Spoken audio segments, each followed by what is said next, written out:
and it's absolutely my honor to welcome you to our 7th annual Impact Award celebration.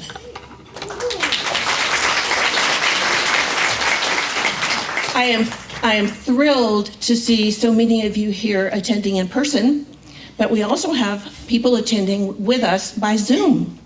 So, yes, so I want you to turn around in your seats and look at the camera. And the joys of technology, wave to all of our Zoomers. We're happy that they're here. They're here from near and far and larger numbers than usual. Another housekeeping item. If you haven't already, you know exactly what I'm going to say. If you haven't already, please silence your cell phones. And for those of you on Zoom, please mute yourself. So we often say it takes a village, and here's the village that it took to put today together. These events don't come together on their own. First, we begin with thanking Sally Tomatoes for this lovely location. I'm going to ask you, I love your applause and your enthusiasm, but please hold it till we get to the end, okay? So the other people that we want to thank begin with Mike Tunick, who is our videographer and Zoom operator, and Catherine Coe, who is our photographer, and the Impact Grant Committee. That's what we're all about today. And later on, we'll tell you all the names of the Impact Committee. Also, we have Liz Bortolato and her events committee, putting all the details together for today. Sharon Beckman, Sarah Dove, and the membership committee, welcoming us here and playing a key role. Gail Hosty, Diane Ethier, and the marketing department. We could not do without Diane and Gail. They are our master of ceremonies here. And Kristen Nelson, who's here with the Community Foundation, Sonoma County. She is a trusted advisor and keeps us out of trouble, and we appreciate her so much. So let's move on and talk about what we're going to do here today. We're going to begin by sharing with you some of our accomplishments for this year. And we have a lot to say, or not so much to say, but we have accomplished a lot. And it's important for you, our members, to know that. Then we're going to share with you the 2023 Executive Committee. We're going to take a few minutes to thank outgoing leaders. Also, the Grant Committee has put together a fabulously inspiring presentation today. 3 of the Grant Award winners are here to share with us their experience and what a difference our grant made to them. Ladies, we're very important, but really it's all about them. It's all about the grantees. So then the big reveal, and that will be when we announce our 2022 Impact Award winner for this year. So on the top of the list of achievements for 2022 is that in May, we passed the $1 million milestone. We have given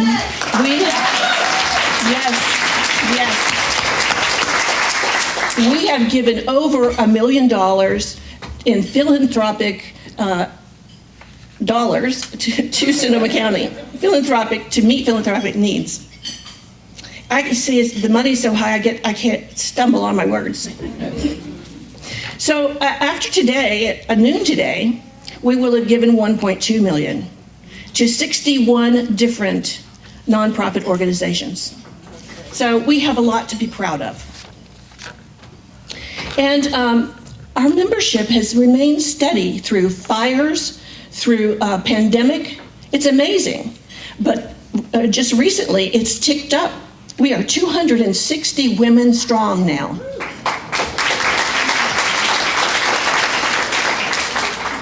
Also extremely important to me, important to our leadership team, is that we're living up to our values. And we're making welcome change in our organization directly attributed to those values. And one of the standout first things that we did this year was put together a dynamic grant-making task force. And these ladies are studying and looking at grant-making processes across the United States, looking for best practices. And very soon, we will be hearing from them on their recommendations. That's going to be an exciting moment. We also took a fund that was existing, the Next Gen Fund.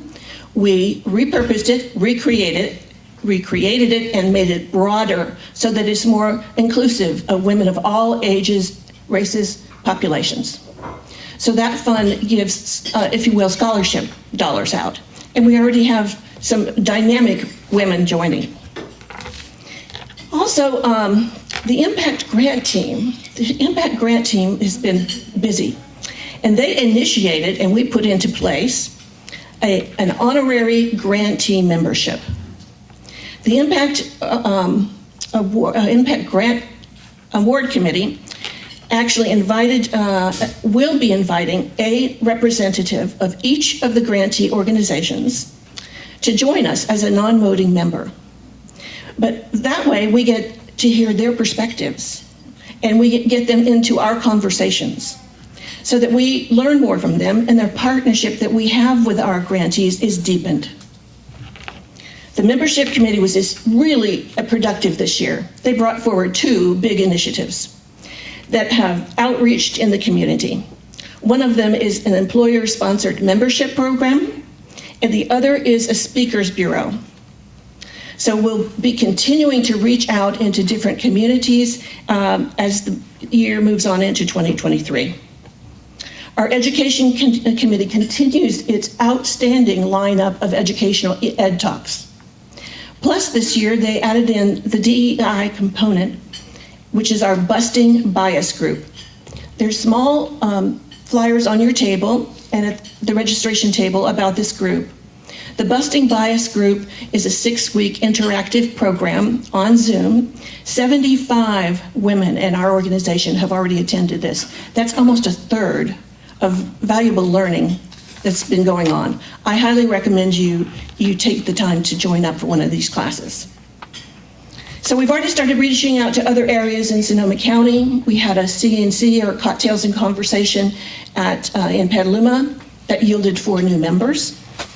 And in 2023, we plan to reach out further into Healdsburg and Sebastopol for these Cocktails and Conversations. So we'll be branching out geographically more. So I encourage those of you who are here today to attend our February meeting. It will be a Zoom meeting. But at that meeting, we'll be sharing more details on our goals for 2023. Now it's time to introduce Eloise Tweeten, our Vice President of Nominating. Thank you, Mindy. And thank you, and good morning, everyone. First, I would like to acknowledge my wonderful behind-the-scenes nominating committee members who really made my job particularly rewarding this year. So they include Melissa Kelly, Susie Marzalek, Barbara Hopp, Gail Jinder, and Deborah Chigazola. Each member of this committee has served as a liaison with one or more standing committees to help identify and develop future leaders of this great organization. And they've all agreed to serve on the committee again next year. Yay! Myself included. Our work has already begun to identify prospective leaders for 2023 and beyond, and we want to invite all members to help us recruit future leaders. And now, please, it gives me great pleasure to introduce our 2023 Executive Committee. Please hold your applause until all names have been read. Mindy Lewis, President. Gail Jinder, Vice President Nominating. Valerie Bader, Vice President Governance. Karen Thompson, Treasurer, and Janie Reed, Secretary. Yay! They really are, I really appreciate all of them stepping up to lead Impact Redwood Circle next year, and it has truly been a pleasure to work with everyone this year. Thank you. Okay, so Eloise, stay here.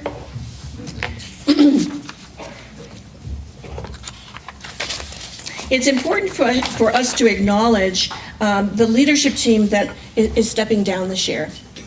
these are women who have dedicated a lot of time and effort to the success of our organization. So I want to make sure that we acknowledge them. So would each of you stand up when I say your name? And Eloise Tweeton is here. Lori Parrish, Education Committee. Then Liz Bortolato, if she's even in the room. There she is. Okay. And then Ina Chun, Jan Gilman, and Barbara Hopp. I think I saw Barbara, did I? Oh, good. Sharon Beckman, membership. And also Eileen Freiberger. Okay. So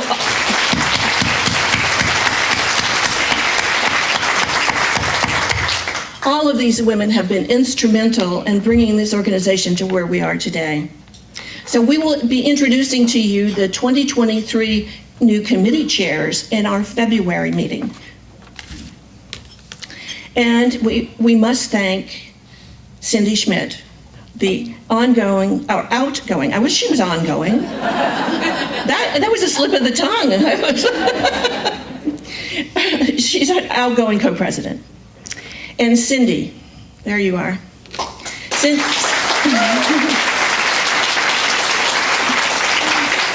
Cindy, if I could choose a sister, it would be you. You've been the best partner ever. I've learned from you and laughed with you.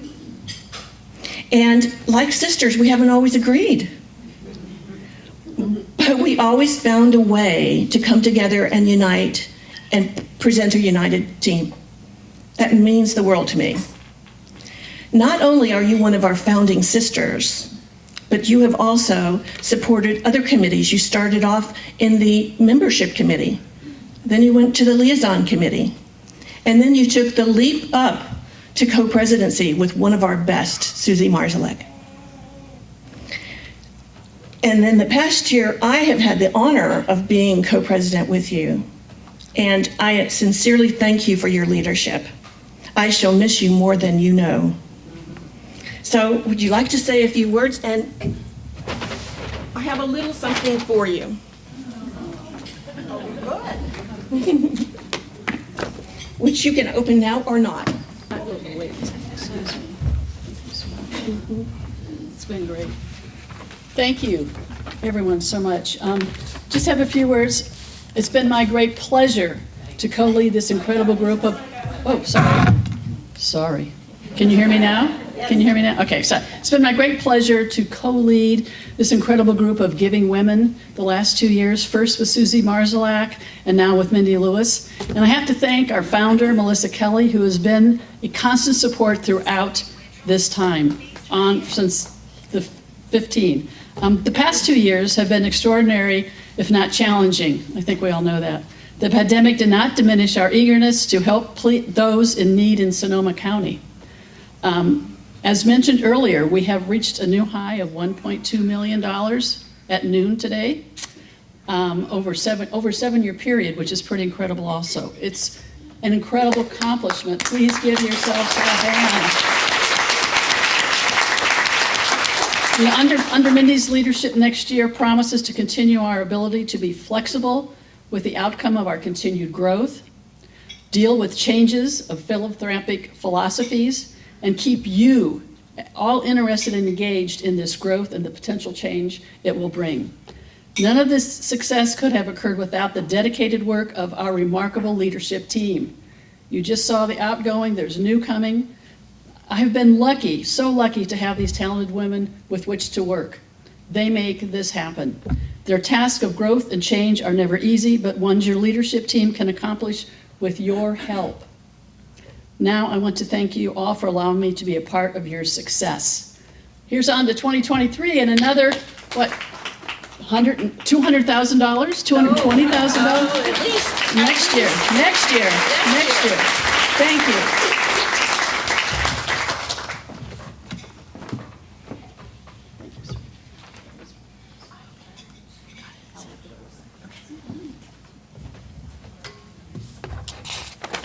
So let's move on. It's now the time for the big reveal. No, there's something that comes first. You have to wait for the big reveal, but this is the beginning of the big reveal. It's what the committees have been working for all year long. And the grant committee has put together a very inspiring presentation before the big reveal. We hold that to the very end. So I would like to invite Ina Chun to the stage.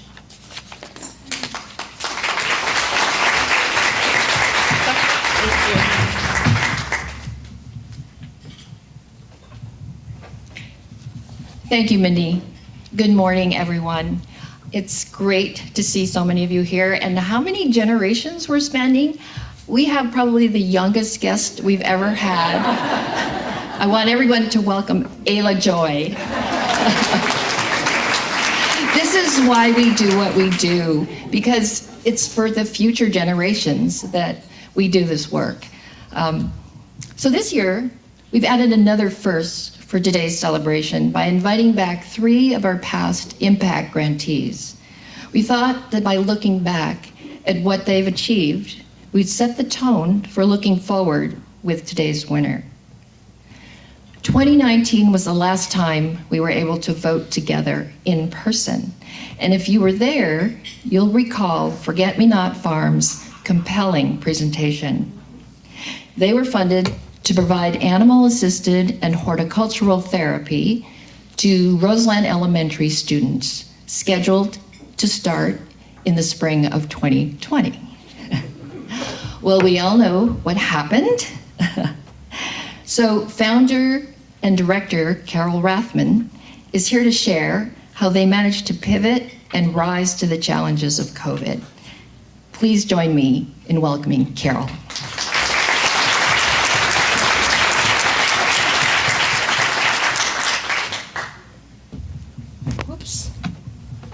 Good morning. Well, I remember 2019 when we were in a room just like this giving our presentation, and just nervous as can be. Scared to death. It was different then. We weren't voting. You've already voted, but the voting happened at that event. And we were like, oh my God. And we won, and it changed our lives. And then we started working with Roseland. Roseland was ready for us. We worked with their school superintendent, their school board, their school principal. We did all the things that we wanted to do to get started with that group. Part of our grant was to get some new electronic supplies so that we could do some data collection with the kids, all ready to go. And then the pandemic hit. And then the school closed. And then it stayed closed. And so how are we going to see 200 kids over a 2-year period when we didn't have access to them? So we punted, and we decided, we tried all kinds of ways to get those students out to the farm. But it's a very low resource community. When the pandemic hit, parents lost jobs or they worked, and then siblings were staying home taking care of other siblings. Trying to get those children to come out to the farm and get our service through their families was just not going to happen. And so I contacted Cindy, I think was our liaison at the time, and said, and started talking to her about what are we going to do. And so thank God, Impact 100 was very agreeable that ultimately what we would do is we would extend the grant period another year to give us a little bit of time to figure out how we could serve that population. And in the meantime, we started serving first responders that were, if you think back to that part of the pandemic, first responders were incredibly overworked and stressed out. And so we, as an essential service, we never stopped working. And so we took our available time and space and started serving first responders. And one of the and it ended up being mostly physicians. And one of the groups of physicians that we served were working in a clinic in Roseland. And they also had a mentoring program where they were mentoring some of the high school students in Roseland, hoping to give them career paths toward medicine. And so they started coming out to the farm. So an interesting, not getting those elementary school children, but we ended up having high school children coming out to the farm. And then we also opened our doors for Impact 100 members to come out and take a visit and see what we were all about. So show of hands, how many of you have been out to Forget-Me-Not Farm? It's amazing, yes. So I don't need to talk to you too much about what's going on at the farm. What I would like to say is the challenges were pretty substantial. Aside from the fact that there were no children at the school, we had during this grant period, we've had 3 superintendents, we've had 2 principals, and we've had a lack of teachers. So our hope was that we would serve 200 children over that 2-year period. We're now at over 100 children, and I think we'll reach 200 children by the end of the semester. But part of that was we transport the children back and forth to the farm, but the school had such a low population of teachers that they couldn't afford to bring the teachers out with the students. So that has been the biggest problem in reducing the number of children. But I can tell you that the success of the program is such that the new principal just told me the other day, and the new principal, I will tell you, has been out with the kids almost every week since we started this semester. I'm not sure why he's doing that. I think he just loves the animals because he's taking a lot of pictures and doing a lot of fun stuff. He now wants the entire school to be a part of Forget-Me-Not Farm. So we're very excited about that. So on his end, he's working on how to get bus loads so that he can bring classes all out at the same time. He's also working with a funder, and this, I'm not sure how I feel about this, but to put cameras all around the farm so that they can have like the whole school participate in seeing what's going on with the animals and keep in touch with what's going on at the farm throughout the year. My staff is a little nervous about having cameras all over, but we'll see. I think that's kind of a big push. The other thing that he's doing is that we're partnering with him to create a garden at the school. A lot of what we do has to do with our big production garden, where we expanded that during the beginning of the pandemic, where we're serving, all of our students are getting fresh produce. We're distributing about 10,000 pounds a year. And now he wants to start a school garden, not for the students because it's not big enough, but for the animals at the farm. So we're all pretty excited about that. And we've also had some additional opportunities for funding so that we can continue our expansion in Roseland. I mean, I really seriously believe that the whole school will be a part of what we're doing before too long. So I'm going to show you some slides. I can't show you the children at the farm because they're all in protective custody, and I can't show you their faces, but I can show you a little bit about what they're doing at the farm. Okay. Okay, so this is part of our gardening program. And these are children that are at Roseland. One of the children in this video, or in this slide, has come up this year from Mexico. She is profoundly deaf. She has no language. She has no sign language skill. The family didn't even acknowledge that she was deaf.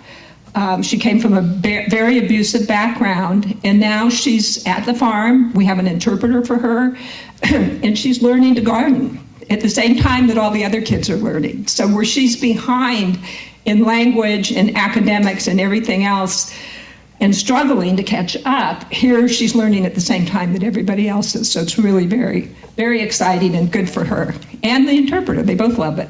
Okay. We've distributed, like I said, almost 10,000 pounds of food. So these are kids that are shelling walnuts. So for the first time, figuring out that actually walnuts come on a tree and that walnuts look like some big green fruit, and then you have to peel all that off and then you have to dry it and get ready to have it as food. So they're learning all kinds of stuff about where healthy organic food is coming from. And they're working together and they're excited about it. Okay. Okay. The little blonde is Flower. Flower is a COVID animal. She's a little alpaca. And the three boys that you see that are trying to engage with her, these are kids that are fighting at school. These are children that one of their mothers contacted the school principal. He was in our program last year and said, can you get him back in the program? When he stopped the program, he started fighting again. And when he's in the program, he doesn't do any fighting. And here's these three kids that normally are kind of, typical kind of middle school boys. And here they act like just, like all of us do around animals. They want to be around Flower and they want to make life good for her. Okay. Okay, this picture shows a couple of things. You don't see the chicken house very clearly, and some of you saw it in its building phase. That's a new chicken house that we put in, and it was built by an Impact 100 members donation. And we did that during the pandemic, and that allowed us opportunities to increase the amount of chickens that we rescue. And so what you're seeing are two children, again, these are Roseland kids, and they have these little chicks that we just did a rescue of 80 chicks, or chickens. They just happen to be, they're not babies, but they're small. And it was a horrible situation, and they were killing each other and pecking at each other. And now we have these kids that are there comforting them and trying to make them comfortable in their new home. Okay, these are not COVID goats, but they were fire goats. They came to us during the fire. These, again, are two boys from Roseland. And I show this slide, and we picked this slide out because it's just so darn cute. Don't you agree? Yes. Yes. So Impact 100 for us is the gift that keeps on giving. We didn't just get the $100,000 gift. We had the chicken house built. We have some members that are now monthly donors. We had a member who talked to her husband about our program. He's in a law firm that was managing a foundation, and they were trying to figure out where to give some money. And he said, well, why don't you give it to Forgive Me Not Farm? They're doing good work, and they don't have much money. And so they did. So I thank you all for all of your support. And for those few hands that did not raise when I asked who came to visit, I invite you to get in touch with me, Carol, at Forgive Me Not Farm, and come out and take a visit and see what we're doing. Thank you.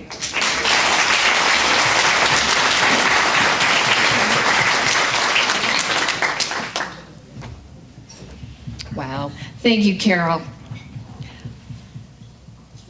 Let's see, where am I? Okay. Looking back at 2020, COVID constraints meant that we had to vote for the impact grant at home separately. But thanks to the brilliant resourcefulness of then co-chairs Vicki Groniga and Susan Milstein, our online ballot was created, which actually improved how we present our finalists to you, with more time to consider your votes. We chose 4 Cs, Sonoma County, to expand their child care initiative and fund the rebuilding and expansion of these programs. This was a timely response to the effects of the 2017 fires and the onset of the pandemic, which dramatically reduced the number of child care slots in the county. Jill St. Peter, Assistant Resource and Referral Director of Provider Services, is here to tell us about their amazing success. So let's welcome Jill.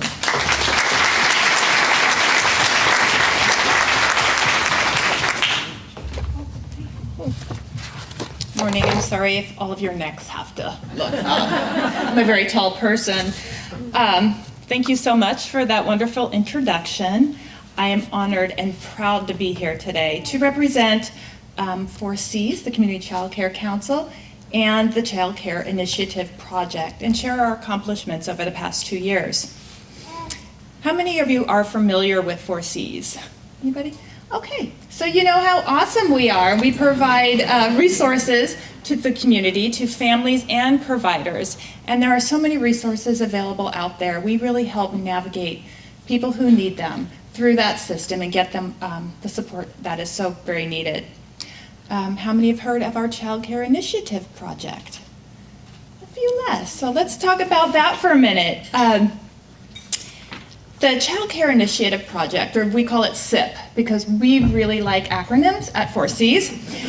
It's a statewide initiative with two goals: to build the supply and capacity of childcare, and specifically licensed family childcare, and to improve the quality of those licensed family childcare homes.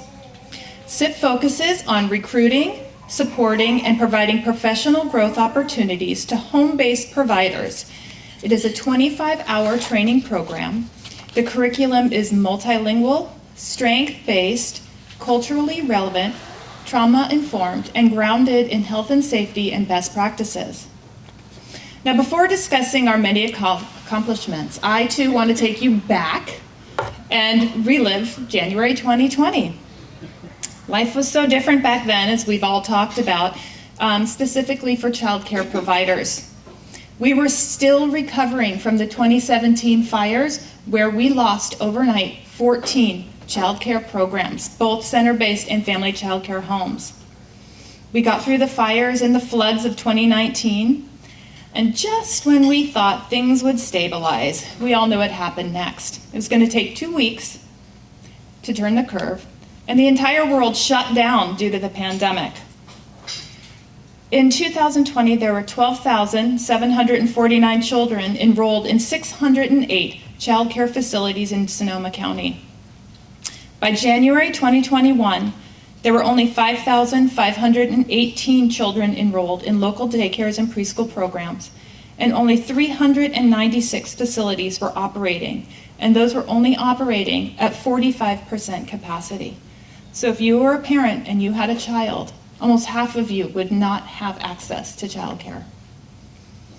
42 child care facilities closed permanently during the pandemic.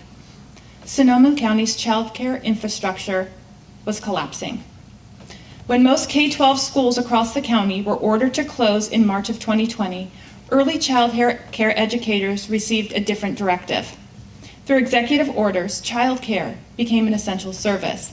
Finally, but not the way we wanted it to be.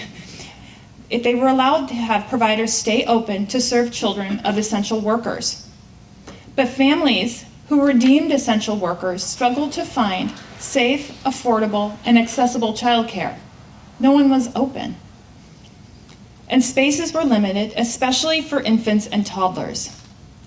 The childcare workforce was also collapsing due to closures and fear of the virus. So we've lost our family childcare homes, our centers, and our workforce. This was undoubtedly a predicament no one saw coming. It seemed like we were in a terrible movie. However, if this were a movie, we could have just thrown up our bat signal, a superhero would have swooped in and saved the day. Well, this wasn't a movie. Unfortunately, this was our reality. And this dire situation would require more than just your average, everyday superhero. Our superheroes would need superpowers. They would need to be extraordinarily brave. They would need to be willing to put their own health and safety aside to care for children. They would have to be selfless, willing to welcome children into their homes for long hours and little pay. They would have to be strong, and I am not talking about physical strength, although that does help. They have to be emotionally strong and resilient to maneuver these unprecedented times. Above all, they would have to be nurturing, loving, and patient, and a sense of humor wouldn't hurt. The superheroes we needed were family childcare providers. And we would also need another group of extraordinary humans to support our new group of superheroes. Our superheroes would need training and financial support to carry out their mission. So 4Cs put up our SOS signal, and guess what? Our superheroes appeared. In fact, exactly 200 women and even a couple men went through our training program. And Impact 100 came to the rescue and provided the funding we needed to recruit, train, and support our superheroes.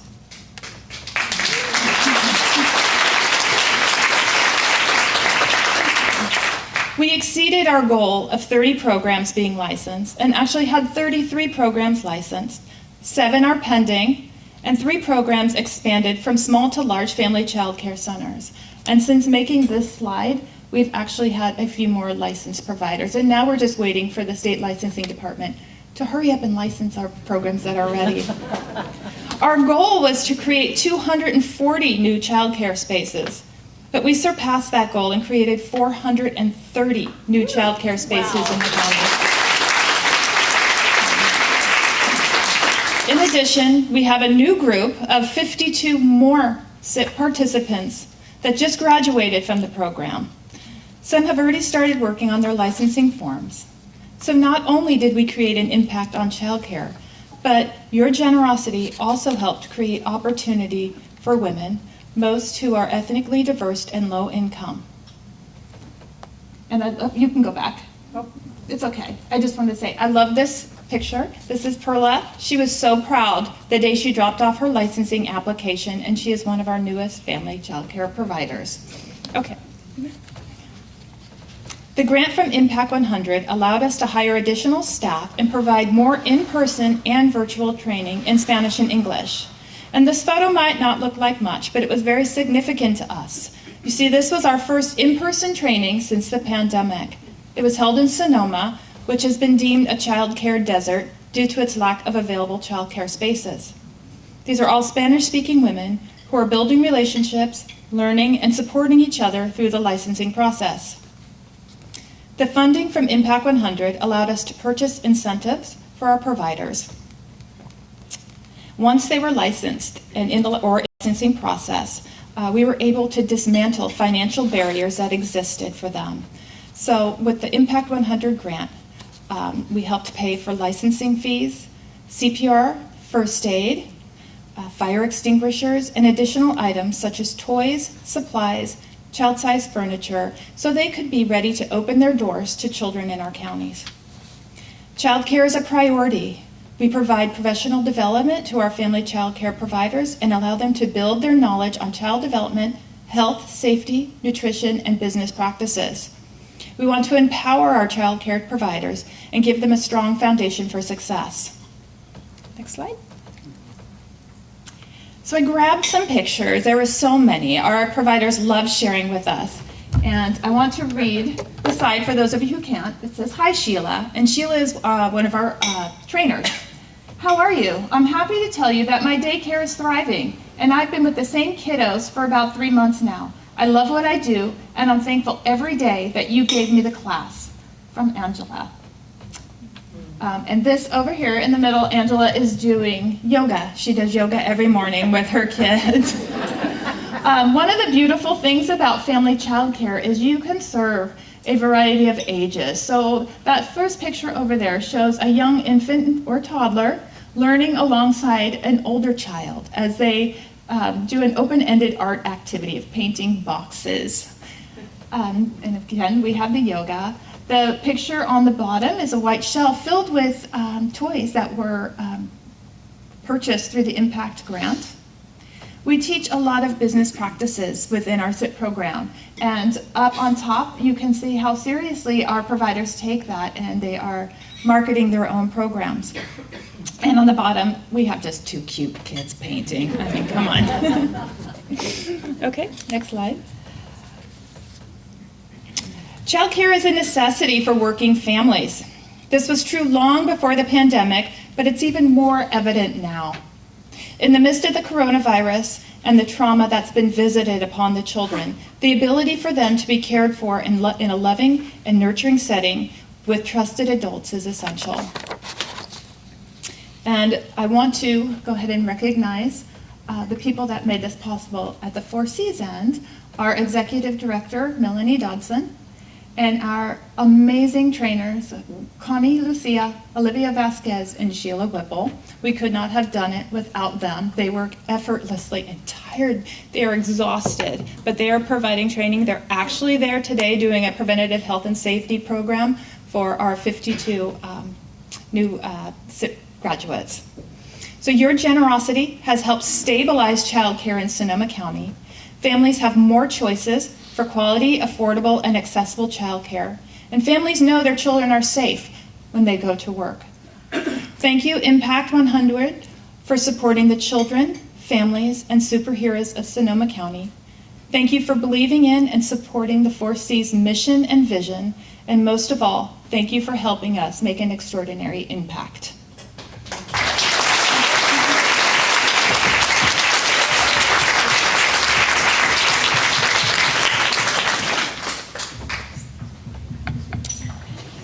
Thank you, Jill.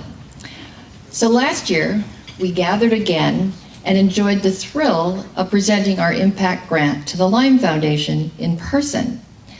They are halfway through their grant for expanding their Next Gen Trades Academy, which was created by Lime founder Letitia Hankey. This fantastic training program for youth is supported by dozens of local construction companies with the goal of creating much needed skilled labor in these professions. In addition, Next Gen teaches social and life skills as part of the long-term solution to help these youth thrive. We have two graduates with us today, Mariah Genet Broussard, who is now their alumni outreach coordinator, and Victor Emmanuel Hughes. Thank you, Victor, for being brave enough to address this sea of women. Let's give them both a warm welcome.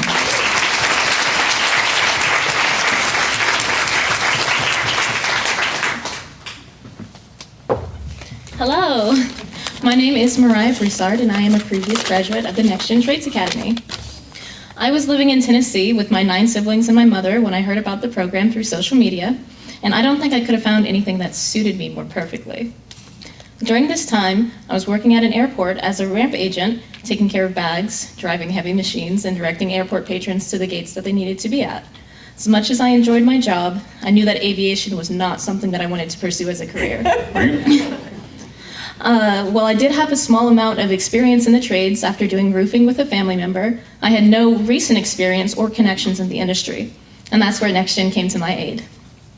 I signed up for the program while still living out of state, and being able to attend because of the switch to online classes was the only good thing to come out of COVID. After graduating from the program, I received a job offer here in Santa Rosa, and I was relocated as the personal assistant at ARS Roofing and the NextGen Alumni Coordinator for Lime. NextGen Trades Academy gave me the confidence to pursue my dreams of being someone who can give back to the community in the same ways that the people in the community have given back to me. Thanks to Impact 100 Redwood Social Grants, my life has changed forever. I thank you from the bottom of my heart, and here is a short video of the lives that you have also helped to impact. Are you Letitia? Yes. Letitia Hankey? Yes. My name's Mike. Mike Rowe. That's you? Oh my God! You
Thank you everybody for coming out today, and today I'm about to give you guys a speech just on how this organization helped me out, and I'm going to start a little bit just on how my story began.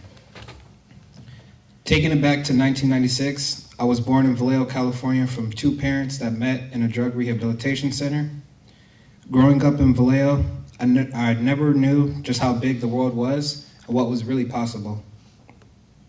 I was raised in a single mother household, and for most of my life, she didn't have a car, so you can imagine we didn't travel far.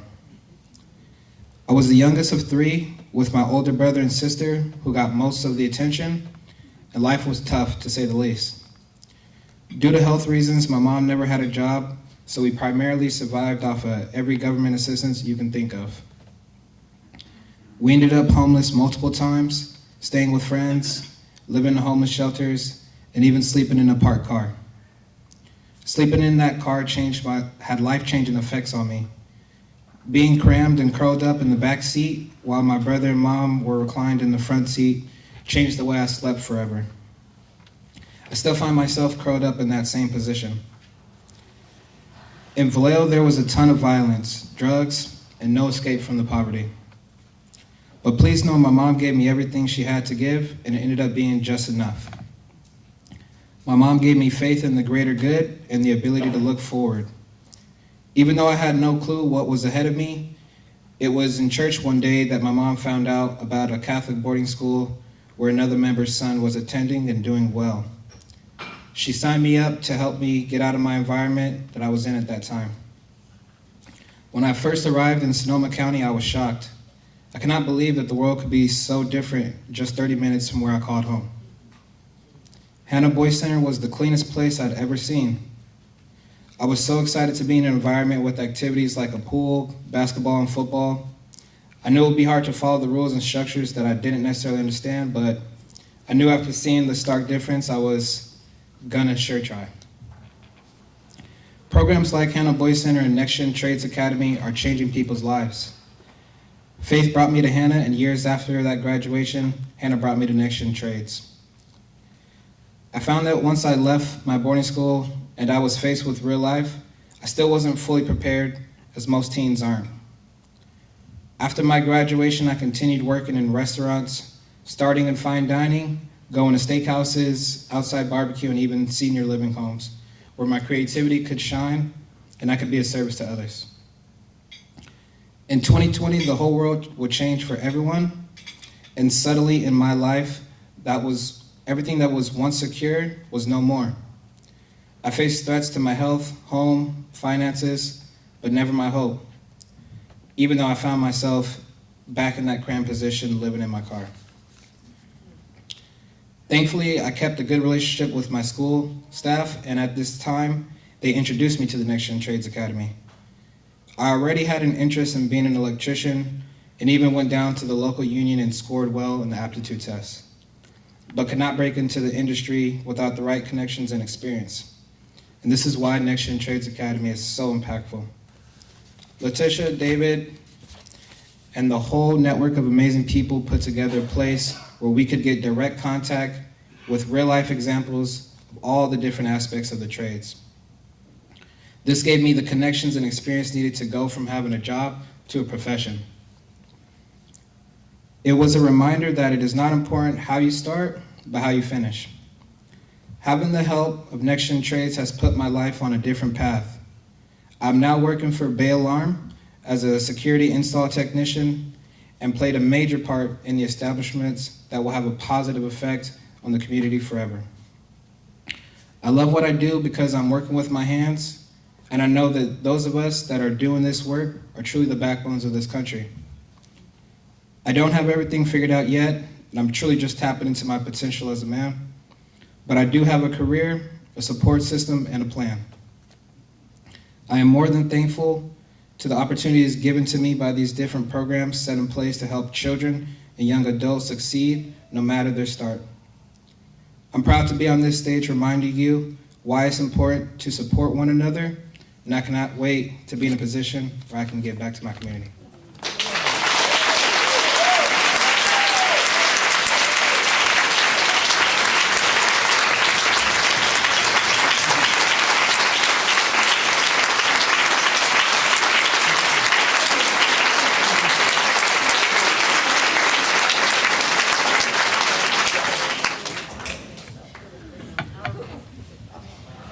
Wow.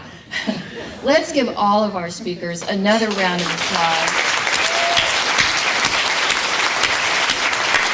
Thank you for sharing your stories. Are you feeling inspired? Are you remembering why you joined Impact 100 and proud to be a part of this group of women change makers? I know I am. This year, I have had the great pleasure to serve as co-chair of the Impact Grant Committee with Frida and Christy in leading a team of 15 amazing women, many of whom have been on this committee for 2, 3, and 4 years. We take our charge very seriously to bring you 3 finalists with the greatest potential for impact. Every year, we try to improve our review process and are constantly checking in on our own biases. Please take a moment to read through this committee list while I invite the Impact team to stand and receive our great appreciation for the amazing job you've done this year. Come on, team.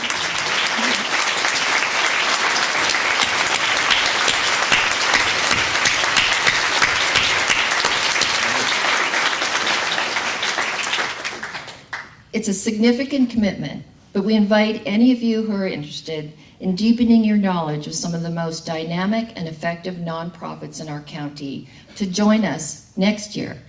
It's really a fantastic learning experience. Okay, how many of you are first-time guests today? Yay, okay.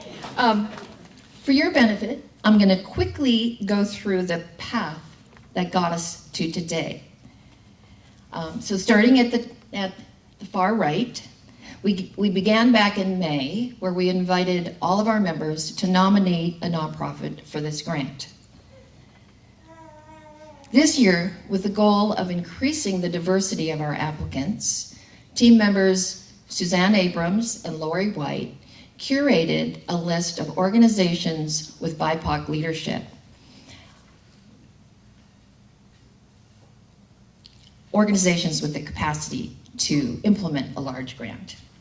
29 of you made nominations, and in July, 18 letters of intent were received. Our committee then went to work reading, scoring, and evaluating the proposals, and the finance subcommittee, headed by Christy, made sure that all of the organizations were fiscally sound. 7 of those organizations were invited to submit full proposals, which gave us a deeper understanding of their plans, their capacity, and their goals. Then in September, we asked 4 of those organizations to meet with us, and we had questions specific to their proposals, after which we selected the final 3. Now at each step, there's rigorous discussion and debate at the committee level. And what's amazing is that we're all still friends. Less than 2 weeks ago, all current members were invited to vote, and the ballot team, led by Diana Rich, which is our version of Price Waterhouse for the Academy Awards, has verified the accuracy of the count and delivered today's winners. Now, representatives from all 3 nonprofits are here with us in person and on Zoom. And all of you deserve congratulations for being a finalist. That is an achievement in and of itself.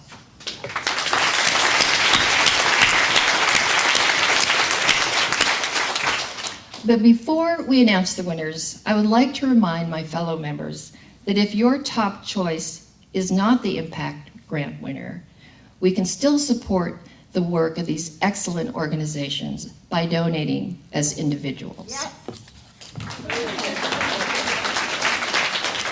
Now we're going to watch a short video which will introduce you to the finalists. After that, Frida will come up to announce the 2 Merit Grant winners, and I'll return for the big reveal. I'm Donna Waldman, Executive Director of the Jewish Community Free Clinic.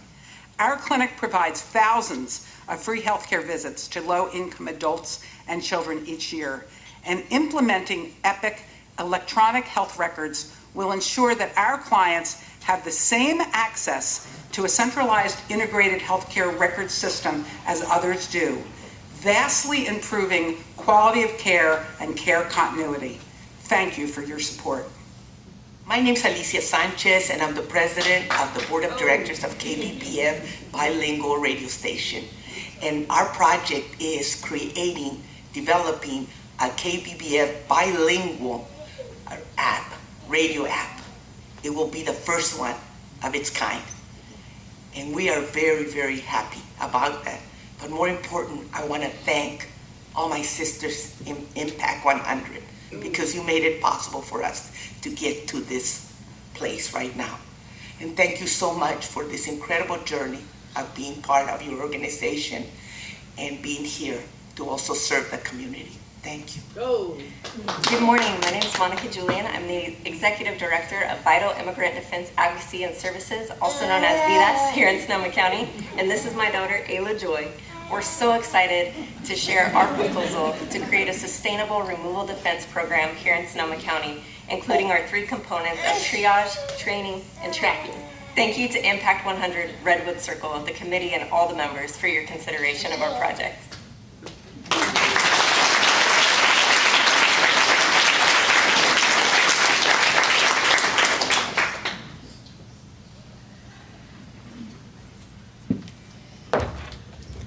Good morning. So now's the time when we wish we had a bottomless bucket of money, but we don't. And so congratulations to all 3 finalists. It was a very, very difficult choice. All our members will tell you to get to this point. But our first merit grant goes to KBBF Public Radio. You want to come to the stage? And your team. Until we read your proposal, few of us knew that Santa Rosa was home to the nation's first bilingual radio station. KBBF has been a public voice and cornerstone for this community, used by thousands to stay informed for almost 50 years. Your proposal to address the changing times in radio with your new radio app will surely succeed, as you are passionate and committed community champions with great purpose. Thank you for providing this essential service to our Latino and other non-English speaking communities. We know you will have lots to celebrate next year when you mark your 50th anniversary. Thank you and congratulations.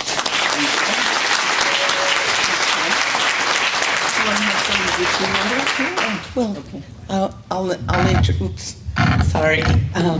So as you know, I'm Alicia Sanchez. I'm the president of KBBF. And Buenos dias. Gracias. And I want to introduce a few of our members. Of course, the writer of this incredible grant is Edgar Avila. Our vice president is Caroline Bañuelos. Our secretary is Michelle Morales. And our board director is Madonna Cruz. And I just want to say thank you so very, very much for this incredible journey. Like I mentioned before, for us, we learned a lot during this process. It was something that for us is going to help us in the future, and we are really committed to develop this radio app, because being bilingual is very necessary right now, and it will be the one that will be more for the next generations to come. We are very proud to have been the first bilingual radio station, a public radio station in the United States. It was born in 1973, and we're very proud that we've made it, next year, our 50th year. And I really want to thank all of you sisters for having faith, especially Sharon, who nominated us, and I don't know where she's at right now. Oh, there she is. Yes, for nominating and having faith that we were able to make it through.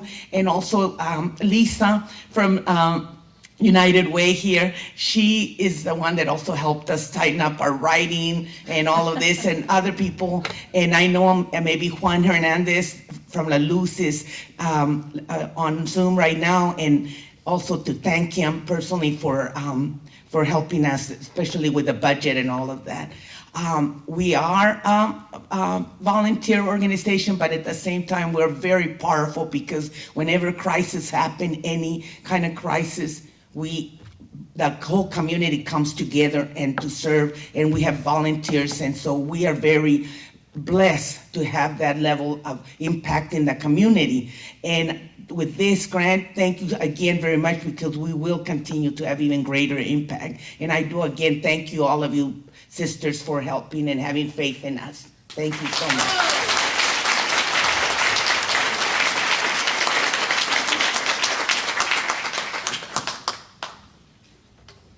Thank you, Alicia. So our second merit grant today goes to Vidas Legal. Welcome, Monica and team. Your application brought to light the stark reality of immigrants who have fled their lives seeking safety here in Sonoma County, only to face the unthinkable threat of deportation without legal representation. Your compassionate and specialized advocacy extends a lifeline to these unprotected individuals, sustaining them through their challenging journey to reach a place of security and well-being. We deeply admire and support the work you do, not only in saving lives and families, but in building a model for universal representation for our entire community. Thank you and congratulations. Monica.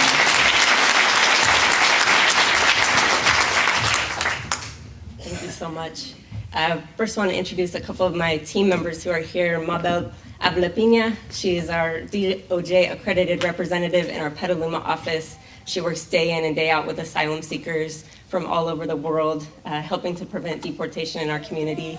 And I also want to introduce Barbara Ibarra. She's the DOJ accredited representative who works at the Santa Rosa Junior College Dream Center, both at the Santa Rosa and Petaluma campuses, providing free legal representation to students, faculty, and staff. It's one of my favorite programs, and she's one of my favorite people. I hope you all get to know them through this process, because they're wonderful. I really want to take a moment to thank Frida and Ina. You've just been so gracious and kind. I don't see Ina now. Oh, they're together throughout this process, and it has just meant so much to us. And I want to thank my baby and husband who are here today and have also been here throughout this process, and some mild panic attacks through the Impact 100 grant application, as those of you who've been through it know. It really, and definitely want to thank each and every one of you for choosing to spend your time, your resources, your energy, just to make Sonoma County a better place for all of us. I see you, and I'm so excited to know the work that you're up to and what you have made possible.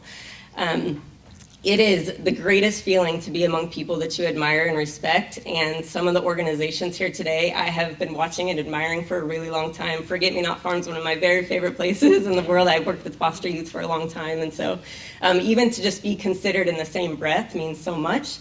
And we were absolutely thrilled to be finalists with KBBF, who have been long time in solidarity and support of Vidas, and I know you are going to just continue to do such amazing work. And of course, to be here with the Jewish Community Free Clinic to learn more about what you're doing, and I hope we become partners too. And congratulations, I get to be the first. I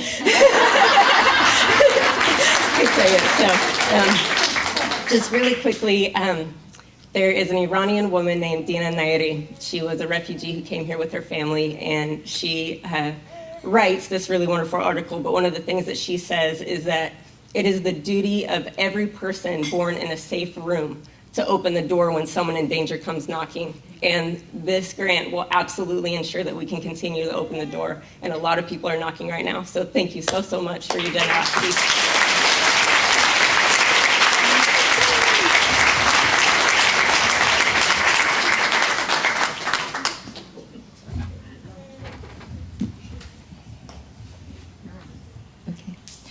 Okay, well, we've reached my favorite moment of the Impact Year.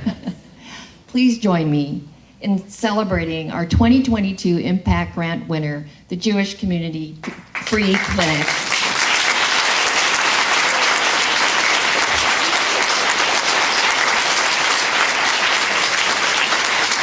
So they're with us. Is Josh with us on Zoom as well? He was supposed to be. Okay. Well, anyway, so Deborah Roberts, let me put you here. Deborah Roberts is their Director of Clinical Services, and Donna Waldman is a founder and has served as their Executive Director since 2007.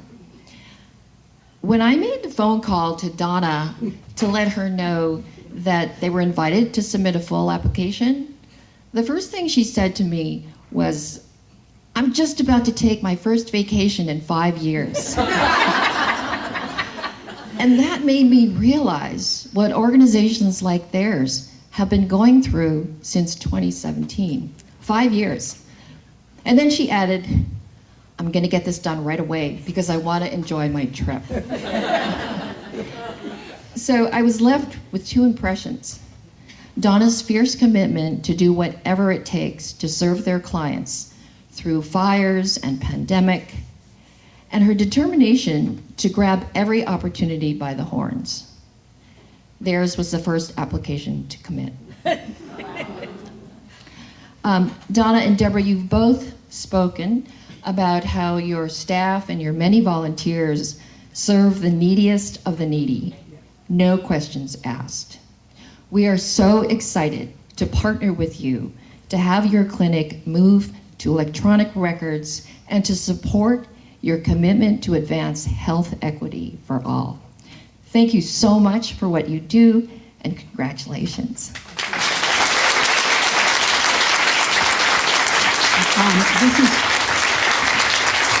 I want to tell you guys that I was almost rooting for you. So, we're all partners in this together. And for me to look out upon this group, I see a lot of faces. I see people who have volunteered with us. I see people who have given us money. I see friends, parents of one of my daughter's best friends. So there's a lot of beauty in this county that we are so blessed with.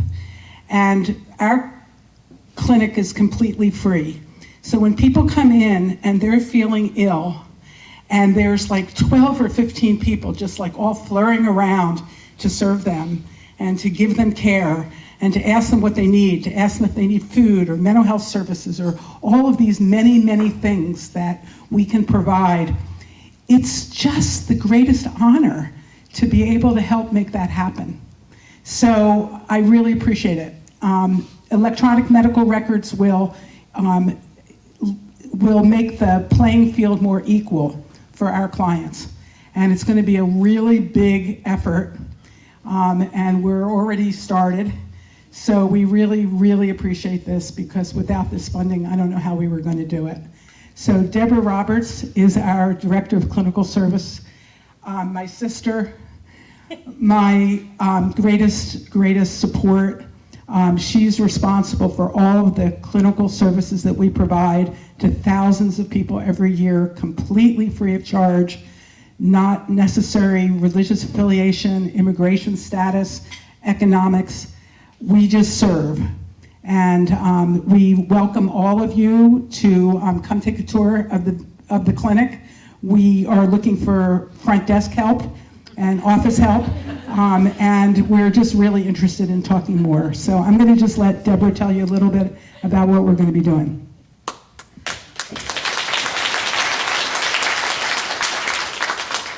We can't thank you enough.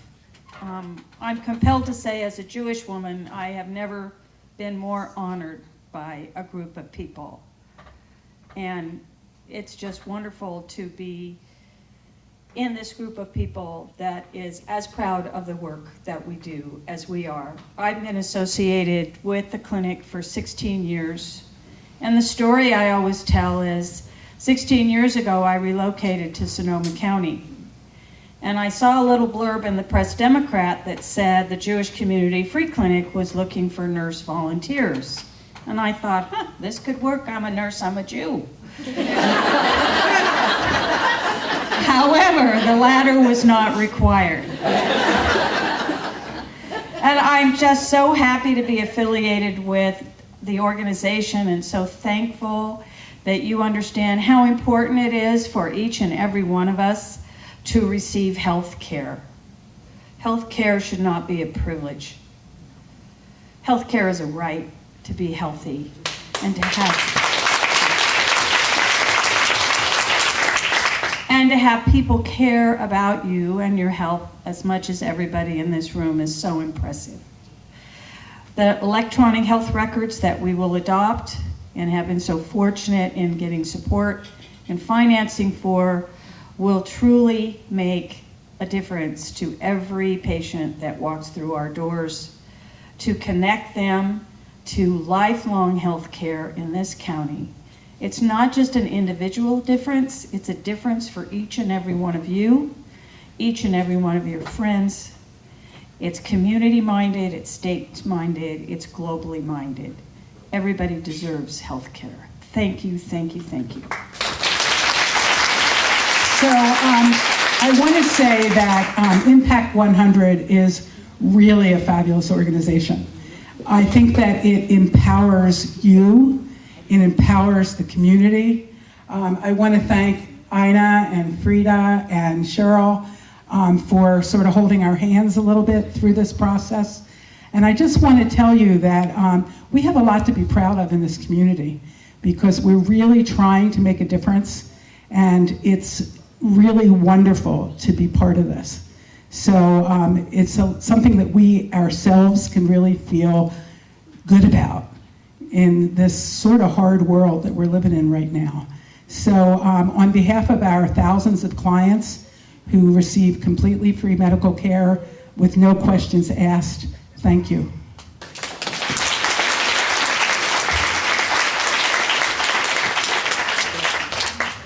Shabbat shalom.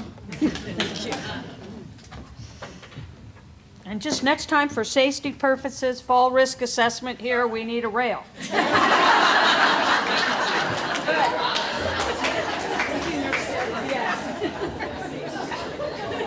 And accessibility for those of us who don't do stairs. Okay, well, congratulations to all three winners. If you're wondering where the big checks are, the big checks are here, but we're going to do photos after the program, so be sure to stay behind. We're all about ending on a high note. So with that, I have been waiting all year to say this. Thanks a million. Have a great weekend.